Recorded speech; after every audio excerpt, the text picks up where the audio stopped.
අද මම ඔයාලව එකගෙන යන්නේ ලංකාවේ සීතලම නගරයට. එන්න යන්න මාත් එක්ක.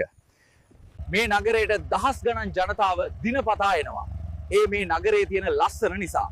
අපි ගිහින් බලමු. මේ තියෙන්නේ ග්‍රෙගරි ලේක් එක. ඒ නම කිව්වම ඔයාලා දන්නවා මං කොහෙද ඉන්නේ කියලා. මේ සීතලම නගරය නුවරඑළිය. නුවරඑළියට එන්න ඕන ඒ ෆීලිං එක දැනෙන්න. මෙහි බලන්න යන්න තැන් ගොඩාක් තියෙනවා. අපි ඉක්මනට යමු ඒ තැන් බලන්න.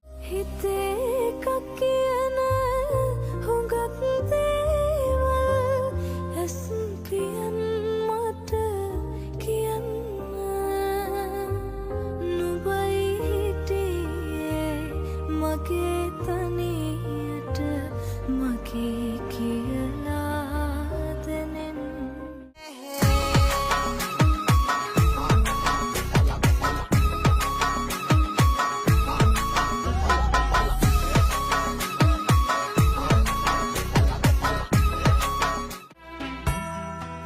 කඳ බබලන රන් රැස් දහරයේ දංකඳ අඩුවක් නැත පින් සාරයේ.